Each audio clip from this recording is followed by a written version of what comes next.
Alright, we are back with Game 2 of Reason Gaming taking on Prime Icarus in the Winners Bracket Finals. This is for the chance to go to Diamond Division in Cycle 6. And Game 1 going to Reason Gaming in... Boy, that was a game. A lot of stuff happened, and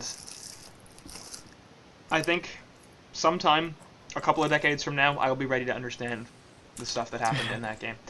But the guys on PI have to move on to Game 2, and they're going to do so. We also see Owned Me, aka Vagina Thief, replacing Starzors on the Reason Gaming side, so I don't know what that's about. Maybe figuring better player, might as well have him, or if Starzors had to go, or what happened. But Reason Gaming, I would think that would be considered an upgrade. Starzors, fine player, but Vagina Thief, I think, aka Owned Me, better player. And he is a part of the new BMG, of course, as just ringing for Reason Gaming this cycle.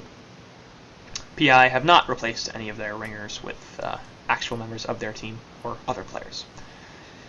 And that's the ringer update, brought to you by Quincy. Chipper and Cthulhu are going to be banned out by Znawi, so we're going to see Parasite or Swiftblade on the board, and I assume whichever of those is not banned will be first picked by PI. And Oogie banned from Imboy, actually kind of interesting for me, as Ceratops played a good Oogie last game, but I don't know if that was really ban-worthy. Especially in the first stage. And it'll be the Parasite ban, so first pick Swiftblade. Yep. Swiftblade. What a surprise. Thoughts on first pick Swiftblade?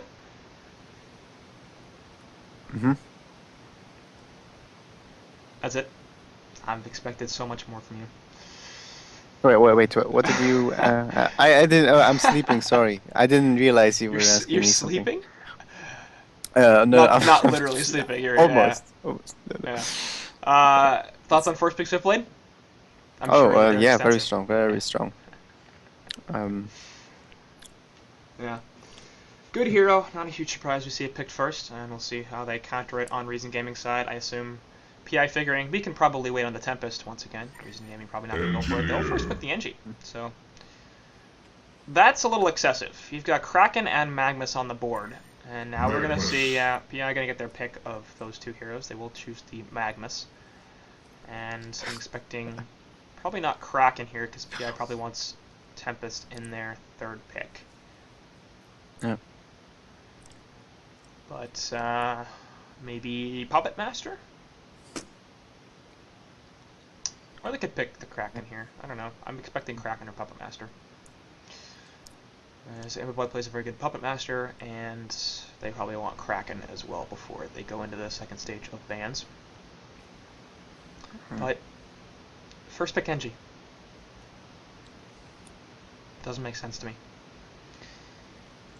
I don't know. Can you enlighten me? Yeah, I don't know. I don't know what's that about. I mean, Legion already has two very strong heroes. And another thing I'm thinking about is they have Own Me replacing Starzors, and I mean, they don't have any second support jungle player at the moment, and that can be, it can hurt their draft. Yeah, if they are changing it. Kraken. I know it will be the Kraken. Oh. Yeah. I'll expect Puppet Master as their third pick, and I'm expecting a Tempest here from Prime Icarus.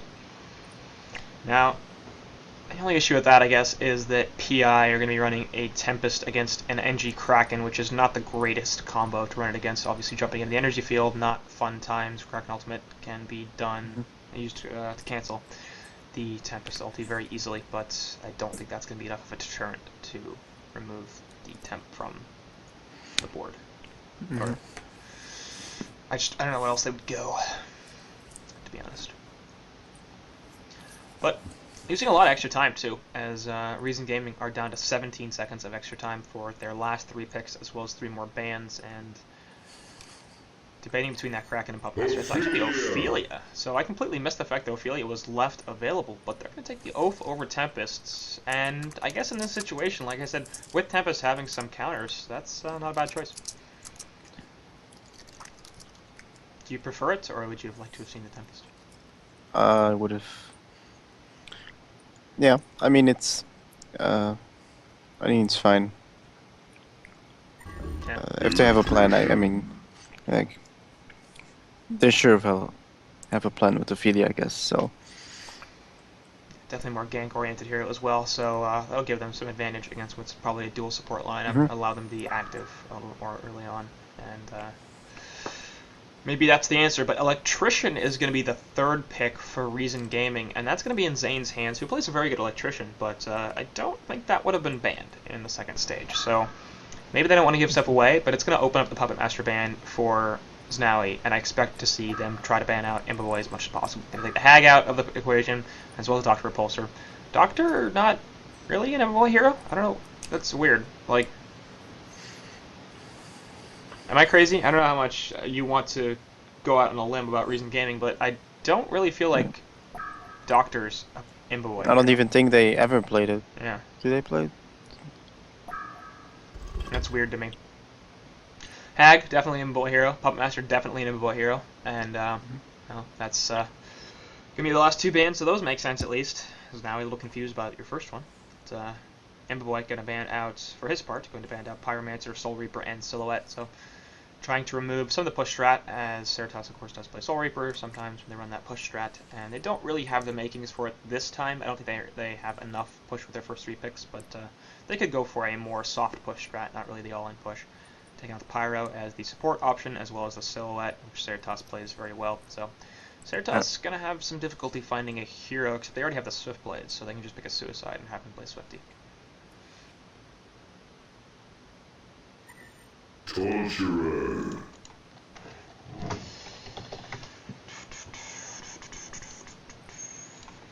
Oh, good. Let's get Phil in here.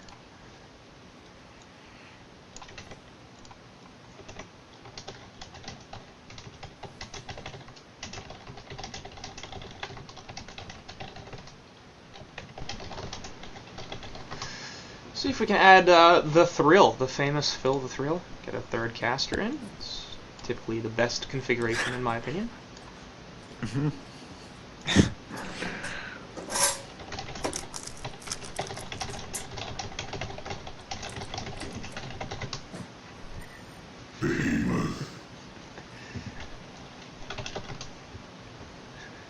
Anyway, second stage of bans is going to go into a Torturer pick for Prime Icarus, so that's presumably going to be their hard support option, and Hellborn going to counter that with Behemoth. Now, Nier is not here, and here's their typical Behemoth player, which makes it a little bit of an iffy pick for me. I don't know exactly how experienced various other players are on Behemoth.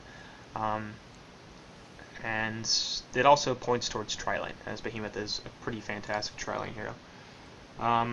Yeah.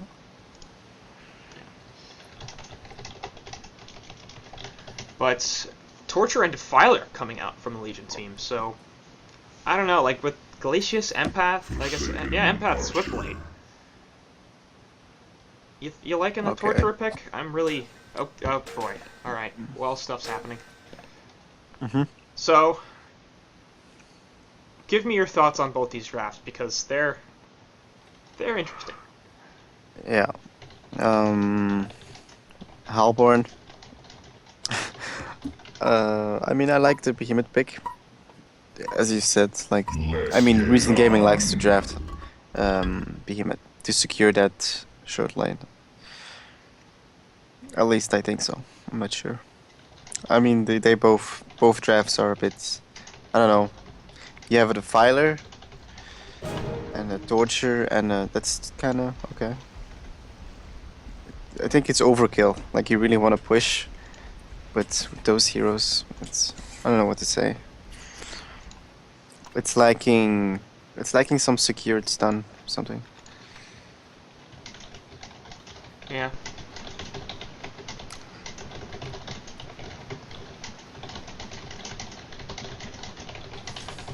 Sorry, I'm trying to get Phil in here, and he's got a patch, so might be a little bit quiet. But yeah, so we're looking at this.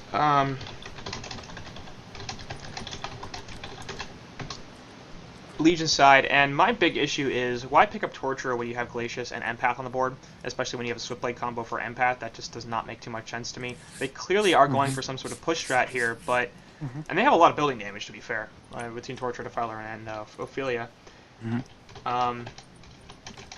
Yeah, like they're only focusing on the push, but they're not really syncing together. I think. I mean, except for the Torture Magnus.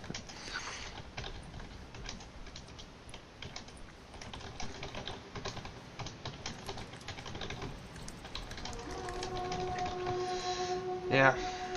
No.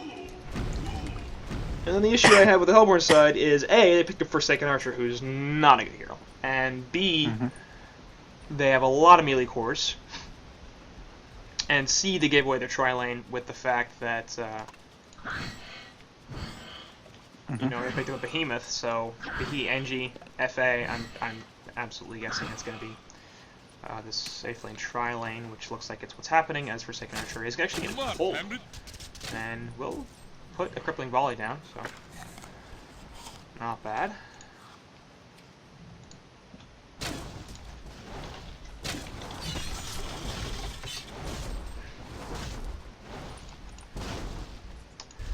Meantime, Ophelia actually could be in some trouble. Shorkin did go the boots first build, and we'll eat some trees there, so she's going to have to go on a bit of an adventure here to try to get out of this. Actually, I'm kind of surprised Electrician's not rotating over and trying to cut off this oath to get the kill. She is wasting a lot of time for these supports, to be fair. And might actually get out of this. No, NG's going to cut her off, and now she's like, where do I go? Fissure Stun, not going to be on the right side. Shortcan, no. Shortcan, no. Keg Stun is going to connect, though, and Shortcan is going to die. Yeah, he's dead. Bloodlust. So the Bloodlust happens. But that took about 3 or 4 years, something like that. At least that's how long it felt. And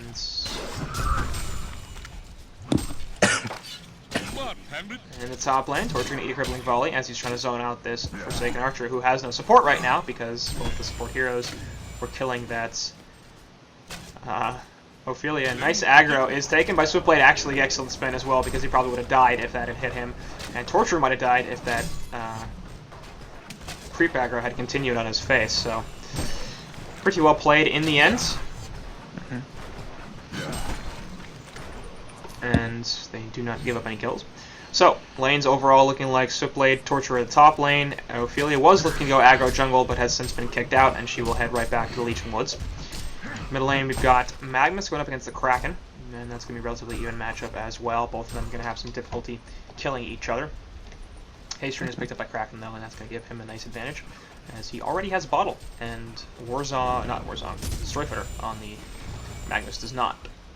He does. I think he has when it's being delivered. Still a walking courier for PI as well.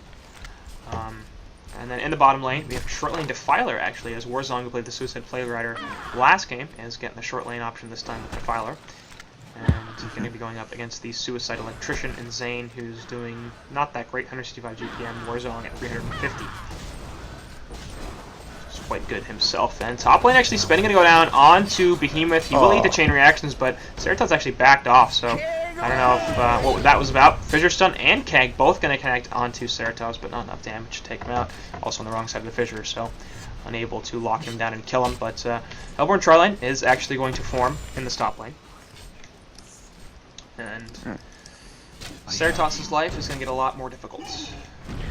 As Fissure Block is there, Cerato's going to eat the Keg Stun. Crippling Volley actually going to be eaten by the magic community, but Cerato's still going to die here. So now he also in a lot of trouble. Looking for the counter kill onto his price envoy, but that's not going to be the case. So right off the bat, Hellborn side taking a good advantage in this lane. Middle, meanwhile, Shorthand looking for something onto this Kraken.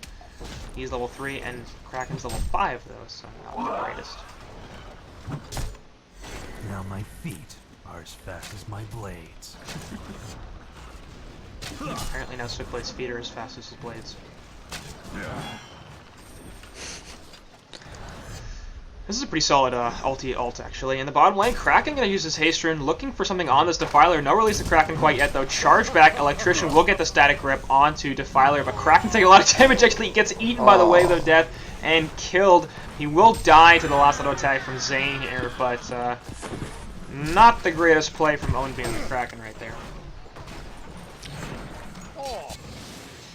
And in the top lane, Shortcan actually going to rotate once again. They do manage to get the illusion killed, but nothing else, and that also gives them the information that Shortcan has rotated to this top lane. Mid lane, meantime, Behemoth is mid.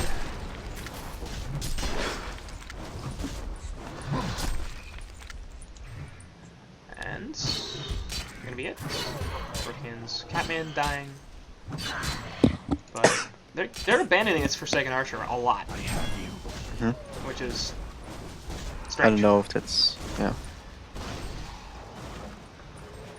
Like, I think they can easily like shut down the Ophelia if he comes, and then torture whenever he's out of position. yeah. That's what they're supposed to be good at with those heroes. I mean, they have long range initiation with the Behe Fissure into Keg Stun and Crippling Volley. Everything all very easy. Two skill shots that are much easier to land with the Fissure, but they're going to find Torture. He will drop the Impalement, but he's going to get stunned out once and twice. Turret goes down there as well. So now he will get the chain reaction on the Behemoth, and he's not going to blow through this, and that's going to be another kill. So, like, they go up to the top lane, and they get easy kills, and nice Crippling Volley there as well. Keg Stun, going to be able to finish off Shortcan. Engineer's going to pay for this with his life. Actually, Behe might die as well. The boots are on Swift Blade, and Behe does not have them, but another nice Crippling Volley, and the Catman champion actually dies for Forsaken getting the kill.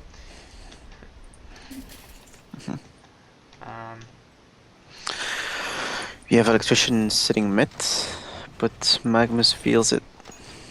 You can feel it. Or not.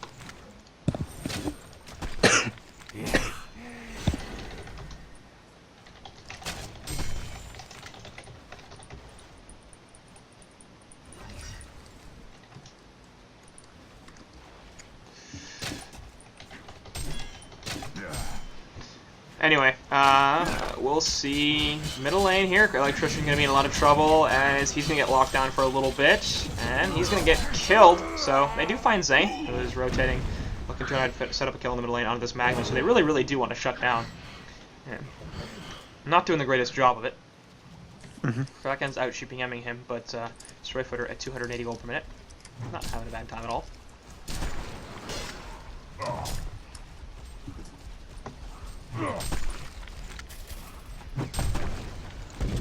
And nope, not gonna be it.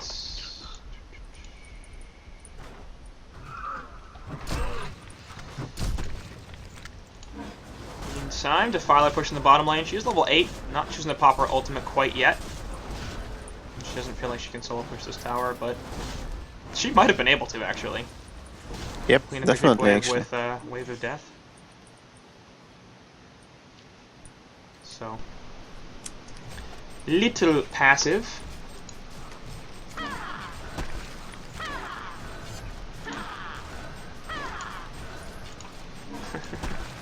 Ooh, mid lane. Middle lane, Magnus yeah. diving.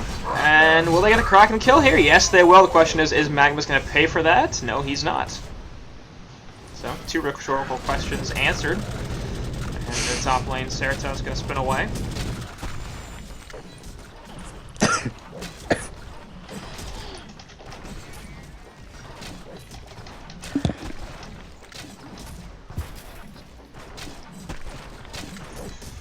Top lane, meantime, we got Imba Boy pushing this. Pretty much by himself. Ceratos is coming to try to stop it a little bit, but they will get a pretty good amount of damage. And bottom lane, Defiler actually is going to get the kill. Yes! Engineer going to fall, or Electrician going to fall, and Znally with pretty fantastic timing. Silence goes on to Kraken. Wave of Death is going to finish off the Kraken. No! He has just enough life to survive through that and get away. So, really, really great timing from Znally, but Defiler not getting all that much out of the ultimate, and the top lane actually they managed to find Bray on Behemoth. So that, by the way, was our answer. Bray typically the mid player, and he is going to transition to the second support role on the Behe. Didn't mention that earlier, but worth pointing out. So Blade's finishing up his Ghost Marchers as a result of that kill. And honestly, he's doing really well in this top lane. Like, I didn't realize it before, but he's got 285 GPM compared to 295 from Imba Boy. And considering how many kills have gone Reason's favor in that top lane, and how much time Ceratos has had by himself, He's doing very, very well. Yeah, correct. So we'll see, but at this point, actually, things are looking great for PI. This is I'm shocked because like there were 4 heroes. It's out of nowhere. Like, look at what the heck's happening.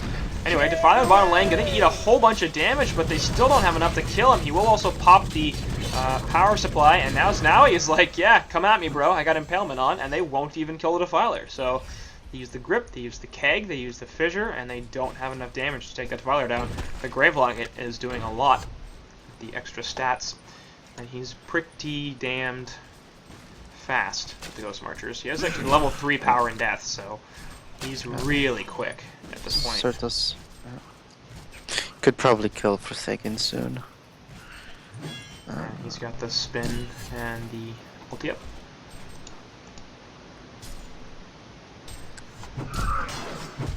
Word of Psych and spot the Magma Illusions. And in the bottom lane, Shortcan coming in here looking for something on the Engineer, who for some reason did not see that. Like, I don't know if he was just baiting or what, but there's a Word of Sight that spotted Shortcan for forever. And Priceless's reaction time was on the order of 4 or 5 seconds, it felt like. Just kind of slow. They're going to rotate Imboboy to the bottom lane as they want to try to get a counter kill on Shuriken. That's not going to happen. Yeah. In the meanwhile, Magnus and like pushing top. Indeed. And they should get a tower kill out of this, actually. They should get a tower kill here. The Legion have destroyed a goes tier 1. Hellborn tower. And in the bottom lane, we see another teleport coming in from Engineer, who's looking for something. Chain Reaction is not going to connect. Grip going to go onto Defiler in the middle of this. Actually, Fissure's there, as well as the Crippling Volley and Piercing Arrows, so Forsaken will pick up that kill. Defiler a little bit pushed up. And they don't have a Rhapsody, so can't save him. Ulti from Ophelia also on cooldown. Speaking of Ophelia, Shortcan having pretty suffer time, 190 gold per minute. As he is a little bit better on Ophelia than this, but Ophelia in general just really hard to farm with very effectively with the new jungle. And he can control a Haster in the bottom lane. Meanwhile, in the Hellborn Woods, Ceratoss does get a kill onto Zane. Sorry, I saw that and couldn't get my mouse over to it fast enough because I'm slow like Priceless.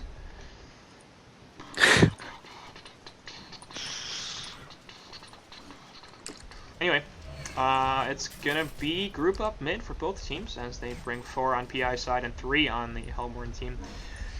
And you see a Word of Sight dropped well in the back by Ceratoss. Actually, I don't know if he bought that. He probably didn't. He's gonna spin in onto the Engineer. He's gonna have to be pretty careful about this. No, 2-man Lava Surge Sun from Magnus with his brand new portal key. Wave of Death isn't gonna be able to connect. Release the Kraken on Magnus's face. That's gonna be 1 kill. Yeah, Numerous Blessing not gonna be able to save Destroy Footer on that mag, and I don't know if Legion's having any counter kills out of this. It looks like they won't, so they use a couple of big ultimates there and don't get too much out of it, end up losing Magnus.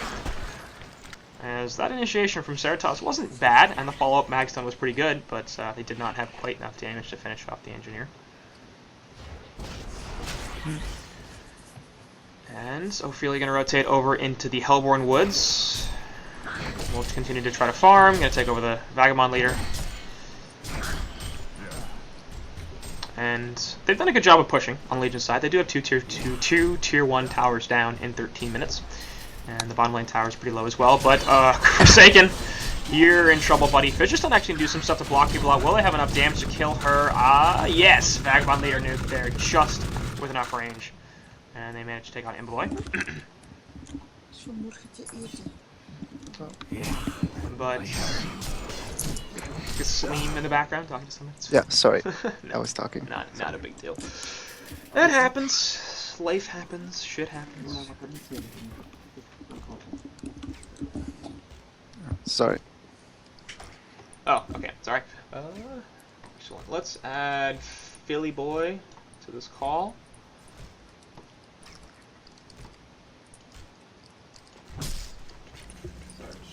It's Phil. Where are you? Sorry, I was busy looking at the game and I didn't realize that you actually were ready.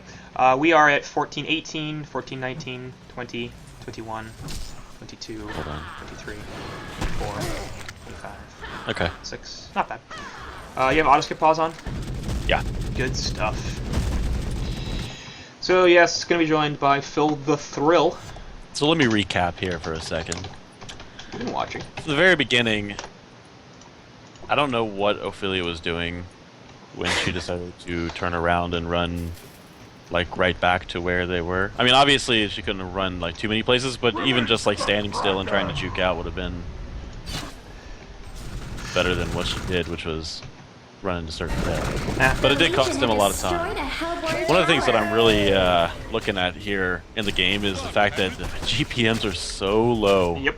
I mean, compared to what I would have thought they would have been. I mean, I know you got a couple guys, 3 guys on the Legion team who are, you know, kind of pressing the 400 gold per minute mark right there, but there's like not a whole lot of CS coming out from these teams. Just a little bit, it seems like there's been a lot of grouping up. The Legion have destroyed a Hellborn tower. And we saw that last game as well. Just in the early part. It's really taken off. In the early part of the game, we had Puppet Master and Oogie with pretty solid amounts of free farm, and neither of them cracking 400 gold per minute for a very, very long time. So, I don't know. Maybe Reason and PI having difficulty finding farm for each other, or just very good at shutting down farm for the other team. Electrician has been a total non-factor this game as well. I mean, it's just been rough. Like only being at 135 gold per minute. That's just terrible as an electrician who is basically guaranteed farm anytime there are creeps around, just because of the way his skills function. So, and he just can't do anything at all. Zane not having a great series. Also, it's kind of weird looking at his skill build. I mean, I just there's not a lot of people who max the grip, just because having the 2.5 seconds is usually enough. It's enough to like that's what you're going to get out of it. When you especially we consider that the other team has a torture, they've got the Magnus, they have ways to interrupt the grip. They're gonna get antsy here.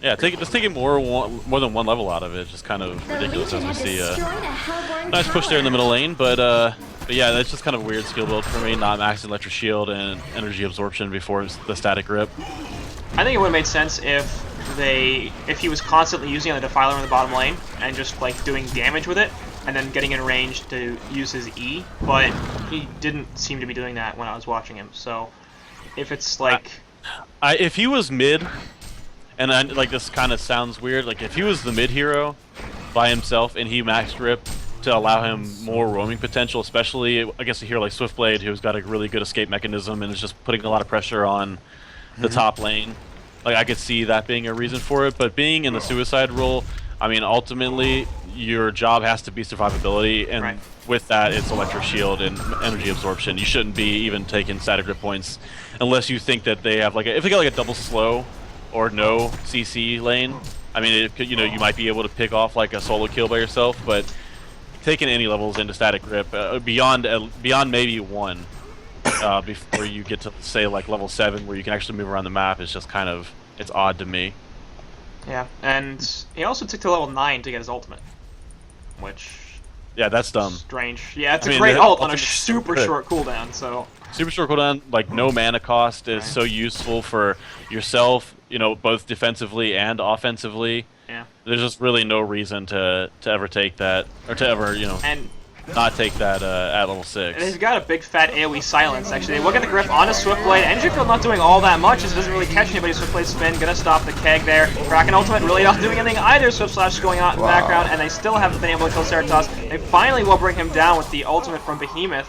And Shorthand's now going 4 versus 1, which seems like a bad plan, and he's now going to pay for that. I don't really know what his objective there was. Maybe he didn't realize where his team live with the team, die with the team, brother. Like, me too. That was interesting.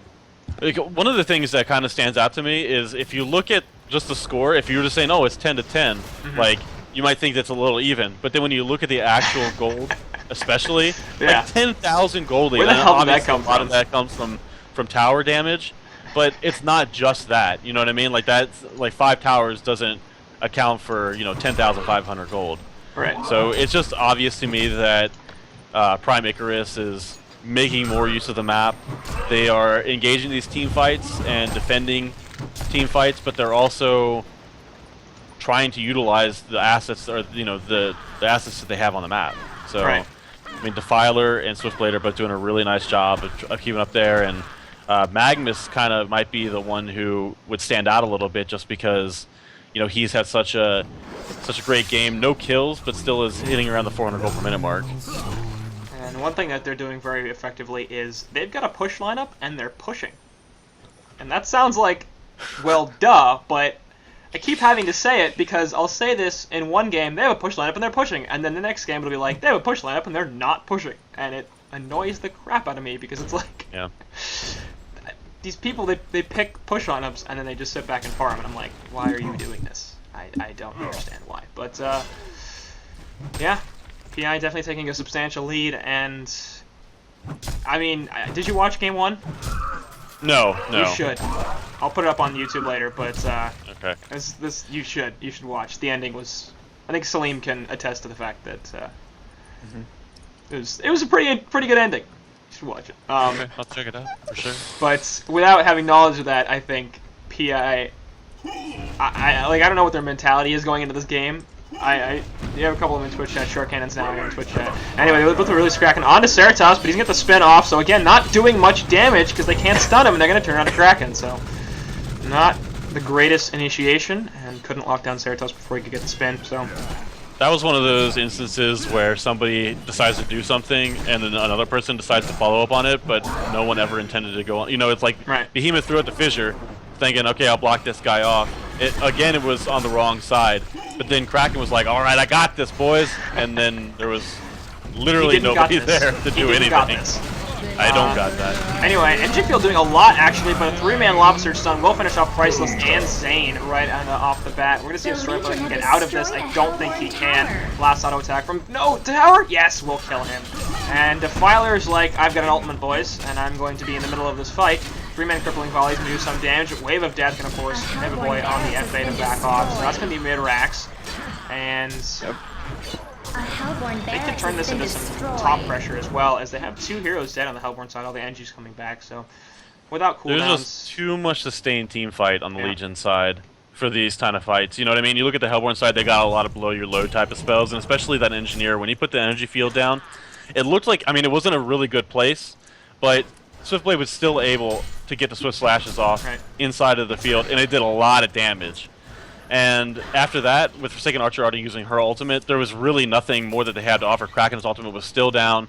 Behemoth has no portal key to speak of, so it's not like he can really get in there and reliably make anything happen. So, honestly, I would think that Reason would be wanting Prime Icarus to slow it down a little bit, even though, while you were talking about Prime Icarus kind of having a push team, which they do, Defiler is still a very, very viable hero in the late game with the right, with the right item build-up. So... it's not like they're completely relying on ending this game in the first 35 minutes, which isn't necessarily saying that they don't want to or not going to, but it's just one of those things where, they do have some presence late game. I don't know about versus Forsaken Archer. Definitely if you're looking at a 6-slot Forsaken Archer, she's still going to hit hard regardless of the fact that she's not a very good hero by today's standards, by this meta standards. But, yeah, I think they really need to focus on getting this Behemoth's portal key because he is going to be a complete non-factor in any team push. And now that it's taken so long, you see Magnus has actually picked up BKB, so he's going to have... stun onto Electrician here as he was trying to pour it out. He had, I don't know how much time was left on that port, but it could not have been very much. Electrician going to try to run away from this. He's going to shock himself, and a Swift Slashes will finish him off. So they do require a Swift Blade ultimate, but they get the hit onto Zane. Not bad. I don't know where he's pointing to, but man, those teleports always feel like they take so long. You're just sitting there watching it, like, Does Storyfooter actually play for Prime Icarus, or is he just a stand-in? Warzong and Storyfooter are both stand-ins. They typically have Slaskid Reds and File on this team, as their mid and suicide player, respectively. Slaskid Reds is their mid player, and File is their suicide player. Okay, or was their File. Suicide player. Right. Actually, he's not on the team anymore. Oh, okay. For a second, I thought he said Style. Yeah. As NG gonna get killed. Technically his name is F-I-I-E, but the second I is capitalized, and he pronounces it File, so... Tricks! Okay. I was just curious. Yeah, Swiftblade going the Dawnbringer route, so... He's got a little bit of damage to go with some survivability and mana regeneration, and that dot, can obviously be useful in close quarters kind of combat as well as useful for farming. Not what I would consider to be a great pickup as Kraken goes in and a nice stun, but Swiftblade isn't really taking any damage. He's going to use a spin, he's healing back up, and Defiler's ultimate is just doing so much damage in this team fight. And you see Swiftblade, he's almost completely full health again. Magnus, he's taking some damage, but he's going to be able to stun out as Forsaken Archer missed that crippling volley. A nice sounds there from Defiler. Defiler continued to put the damage in. Engineer will most likely fall. Kraken ports back in, but again, he doesn't have the ultimate. He just gets completely lit up. And Magnus, the ultimate doesn't really do too much, but nice intimidation tactic. Forsaken Archer comes back in, trying to put the auto attacks in. Magnus might actually go down now. He's just going to try to run away right there. And Kraken goes in. And Defiler actually is going to be in some trouble here. She will definitely go down, but the damage has already been done as they take out both racks in the bottom lane. And I mean, you got to be happy with that trade. Yeah. I mean, that's basically they almost team wiped the Hellborn side. Kraken had to buy back, and they only lost Defiler at the very end of it. So.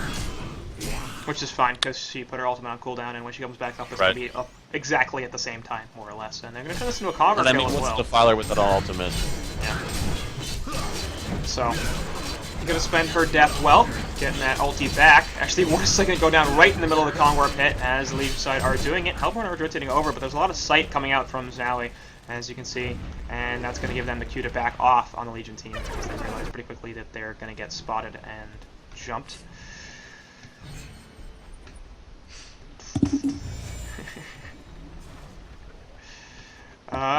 So we'll see. I got a word of sight put down here as well, but it's not, we already had the word of rev down, so Short King gonna cancel that pretty quickly. Ellie looking for something to get this out of grip, but the Skeleton King gonna cancel that relatively quickly. Background Storyfooter with the 2-man Lava Surge has Shrunken Head activated. Pretty easy kill on Zane. They'll be able to kill the energy field as well. Swiftblade spin in the babackground. Actually, he does have his Portal Key, getting a 3-man ultimate, but he's gonna pay for that very, very quickly. Torture jumping forward with the push hook, get a chain reactions onto Kraken, and he's also gonna fall. So now he pays for it, but in the background they also pick off Engineer. Ends up being a 4 for not 1, and now it's going to be a 5 for 1, as that's a full team wipe and the game. Legion wins. Man, that Defiler silence was just too big. That thing is too big. Huge AoE. If Kraken were able to combo his ultimate on top of that Behemoth ultimate, they might have had a chance to extend this game a little bit longer. Not sure that they could have come back, considering the experience and gold deficit they were behind already.